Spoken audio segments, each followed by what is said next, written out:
truth is this: some people are not willing to tolerate certain emotions within them for 4, maybe 5 minutes. Some people will let that last for maybe 4, maybe 5 hours. Some people will let that last for 4 to 5 days.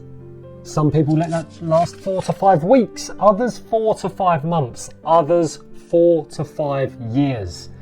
There's the 1 or 2 of you who have let it last for 45 years. And I've worked with them people as well. And I said the same thing. It's not that anyone's done anything wrong. As I've always said to you before, none of this is a blame or a shame. It's an awareness point. That the only difference is not a matter of skill or ability. You see, any emotional change is never a matter of skill or ability. It's simply a matter of willingness and want. I'll say it again for you. Any emotional change is never a matter of skill or ability. It is always a matter of willingness and want. That is it. Why do I always say, the people who I work with on my program, they have 2 things. That's it. A commitment and an open mind to say, right, let's do this thing. That is it. Why? Because then they've got a willingness to show up, they've got a want to do it. Boom, we're in process. I've got some great strategies, I've got some great methods. And so the reason that I'm sharing this in this way for you is because the only difference of what I shared to you with the 4 to 5 minutes or the 4 to 5 years is after 4 to 5 minutes, some people, okay, you know what, no, what am I doing? I'm not willing to tolerate this anymore. And they'll radically interrupt their pattern. They'll put themselves in a better state. They'll focus on the things that they can control. They'll move into action in a certain area. They'll do something to shift the vibrational energy of their body to put themselves in a place of control. Those who have let it last for possibly 4 to 5 months or 4 to 5 years, well, you haven't hit that level yet. Or if you have, you're currently doing something about it. People go, no, Matt, no, I can't tolerate it anymore. The truth is you can. Don't lie to yourself, the truth will set you free. Don't lie to yourself. If you are still doing something, and I'm talking about emotions, of course, because that's my wheelhouse, but it could be anything. If you are still doing something, it's because you're still willing to tolerate it. Oh, I'm not willing to tolerate this bad eating habit that I've been doing. Next night, face full of chocolate biscuits. Yes, you are. No, Matt, I'm not. I'm really determined to get out of it. No, you're not. Because if you'd be determined to get out of it, you wouldn't be willing to tolerate that bad eating habit anymore. You don't get what you deserve. You get what you tolerate. And when it comes to what people tolerate, a lot of the times people find themselves in a place and a situation where their standard of tolerating something is incredibly low. Some areas it's not.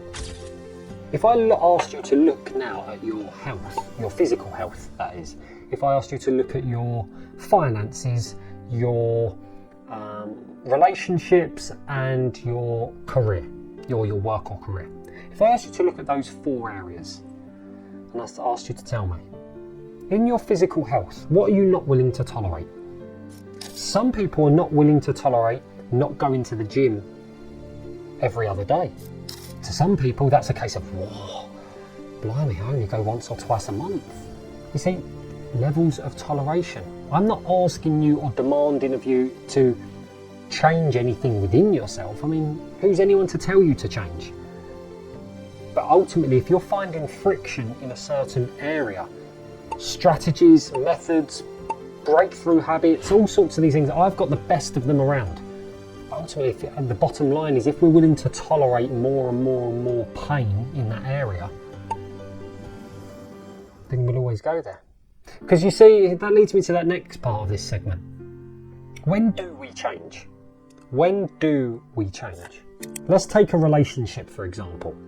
When do we end that relationship? Some of you are already saying the answer behind the screen or in your earphones now.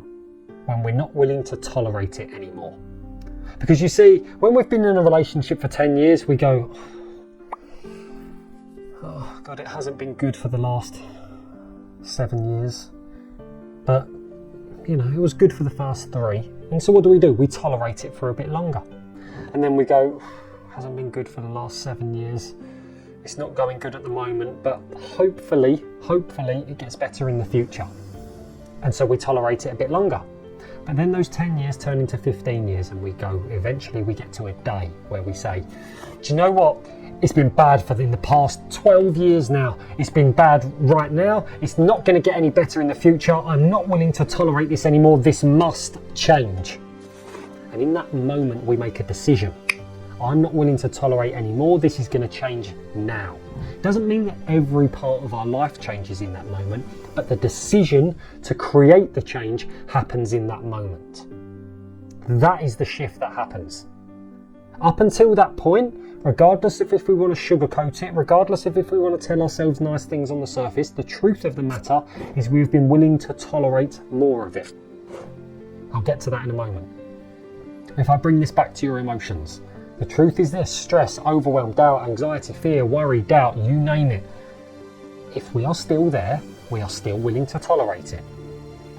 If we are still there, we are still willing to tolerate it on some level. Matt, no, I'm desperate to get out of it. I really am. Consciously you are. But as I've always said, there's two parts of this brain of yours: the conscious thinking mind and the subconscious emotional mind. And likelihood is, subconsciously, emotionally, it's feeling a deeper emotional need. And you see, your values are like what you appeal to consciously. Your needs are what fill you emotionally. You will violate your values to meet your needs. You will violate the rules of your conscious mind to meet the needs of your emotional mind. That is the way that we work. That's why, even though consciously you have had enough, emotionally the trait sticks around because it's still filling a need. You're still willing to tolerate it on some level. But eventually what happens with this, like what happened in my own life, I get to a point where I go, you know what? Life was painful before, it's painful now, it's painful in the future. I've got to change this now. And in that moment I go, I'm not willing to tolerate this anymore. Why? Because there's an emotional shift within me. What I hear a lot is people tell me that they've tried these avenues. I've tried this, I've tried that. Man, tried? Don't get me started on tried. Tried is one of the most feeble words around. Try is I was willing to put as much effort, energy and emotion in as I wanted to at that time. So I can tell myself I, quote unquote, tried. Tried is never going to create breakthroughs. You know, you either do or you don't. And this comes from an emotional shift, an emotional decision. Not a emotion, when I use the word emotional, I'm not talking about like necessarily visually in terms of tears or anything like that. What I mean is the emotional part of your brain that says, boom, I'm not willing to tolerate it. Think of your life now when you've hit that threshold of something. Some of you, by the way, this might have been around an alcoholic beverage. An alcoholic beverage. Tell me, some of you might never have an alcoholic beverage anymore. Gin, rum, vodka. You might say, even the sight, the taste, the smell, the touch of it, no, I can't do that drink anymore. Some of you might have been a food. Why? Because you had an experience once that said, you know what, I can't tolerate this anymore. I'm not going to do it. So you don't tolerate that particular drink anymore. There's no ifs, buts, maybes, I'm going to dip it. No, you don't tolerate it. And see, this is the truth. Now, as I said to you a few moments ago, why is it then that some of us find ourselves in places and in situations where, although we consciously want it, we emotionally don't? Well, this is the truth. I can go into all the needs and things like that with you, but truthfully, we'll be here for about 15 hours and it requires some work with you in the way that I do things, because it's not just a talking practice. But here's the truth of it. You find comfort in the uncomfortable. You find familiarity in going to that place. And for a big part of us as humans, we're creatures of habit. For a big part of us as humans, we would rather get in bed with the devil than try something new, because at least we know what we're there to expect. It doesn't feel good, but we've become familiarized with it now. We've become not at ease with it, that's the complete wrong word, but we've become comfortable in knowing what to expect from this feeling or emotion that makes us feel like crap. And in doing that, there's an emotional level of toleration that we're still willing to go to, because at least we know what to expect. And see, at some point people hit that threshold and they go, boom, this is a change. For others, they don't. But as I said, my avenue with this particular podcast, as in general, and this particular episode specifically, is to share with you the clear framework so you can understand this and so you can apply it in your life. Because you don't deserve that. You don't need me or anyone else to confirm that you don't deserve to carry these emotions around. You don't. You absolutely don't, and you know that. There's a part of you, that's why you're listening to my voice and watching me right now, because there's a part of you that knows that. Regardless of what you tell yourself and beat yourself up about this and that and everything else that we do mentally and emotionally, you know as well as I do, you don't deserve to feel it. So why do we? Speaking from experience of having been there and also helped thousands of people at this stage, is I know the frameworks and I know the foundations of these things, and you will violate that value of knowing you don't deserve it to meet the need underneath, which is ultimately a bit of comfort in the uncomfortable. Even though it's uncomfortable, you've been there plenty of times. And the other side of it, I'm not willing to tolerate this. What does that mean? Does that mean I have to do something? Is that scary? Does that mean I have to confront certain things? Who knows? There's all of that side of things. So you know what? We create a haven for toleration in there, and we say, you know what? None of this is conscious. All of this is emotional. We say, you know what, I'm willing to tolerate it a bit longer. None of this is conscious. No one has ever thought that consciously. But this is the underlying trait of what goes on. That's why we continually go there, even though it's not your fault. Even though we don't like it. That's why we continually go there, because we're still willing to tolerate it. I come back to the dirty work boots. The first time I walked in, you didn't deserve that, and you didn't like it. You might have given me a look, but you didn't say anything. The second time, you made a little bit of a sarky joke, but you never really said anything. That third time, you said, Matt, are you taking the mick out of me? Are you walking in here with those dirty boots yet again, 3 nights in a row? Really? Take them off by the door and clean up after yourself. Rightly so, by the way. Good on you. But you see, in that moment, you wasn't willing to tolerate anymore. Up until that moment, you just found comfort in the fact that, we were spending a nice evening together.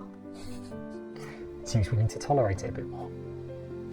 But then in the end you thought, you know what, it's not even worth him coming around if he's going to walk this dirty work boots in my house. This is the same, I'm giving you a fun analogy here, it's the same that happens with the emotions that we don't want.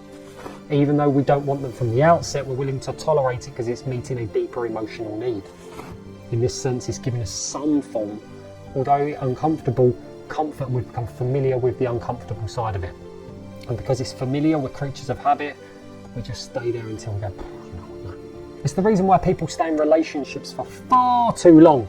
Who's been there, by the way? Yes, me included. I've got my hand up here. I've been in relationships for far too long. Why? Because we'd rather, what's the saying? The devil we do versus the devil we don't. We would rather stay with the familiar than potentially roll the dice. Even though we're only like a 3 out of 10 of happiness, I could roll that dice and that could go to a 2 or 1 out of 10. Well, guess what? It could also go to an 8, 9 or 10. When it comes to your emotions, let me bring this back on brand. You don't deserve this, you don't need me to confirm that, you don't need anyone to confirm that. But the truth is, you don't get what you deserve. You get what you tolerate. We're still willing to tolerate some certain aspects of this, hence why it continues to show itself. For the majority of you, you follow my content. You listen to my podcasts. You have watched my YouTube trainings. You've done my free 5-day mindset training. You come to 10-minute Tuesdays. I give you so many avenues because I want to give you this value here. If we're not applying it at this stage, it's not for the lack of knowledge. It's not for the lack of skill or ability. It's a want and willingness to do so. We all need to be coached, we all need to be guided, we all need to be advised. I'm no different in that way. That's why I offer additional things where I want to help people in a more personal nature. If I can help you, by all means, let me know. But ultimately, there are avenues here for you to be able to take control from today. From today. You say, you know what? Today is when I start to create that shift. Today is when I start to make that shift within myself. I'm not going to tolerate this anymore. If I start to feel myself dip, boom, I take myself back up. I change my state, I empower myself. I focus on the things that I can control. I focus on the things that are going to uplift me. I surround myself with people who are going to uplift me. I engage in conversations with people. I'm going to learn from avenues like this more things that are going to help uplift me, and I can stay consistent with that because I'm not willing to tolerate anything less than I can be, do, share, give, or become. From this point, this is what I'm going to do. When you start to create that type of energy within yourself, when you start to create that type of shift, that type of momentum, like so many people who you might have seen through various avenues of mine on my website, on my social media pages, wherever it is that you found me, those results can be possible for you as well.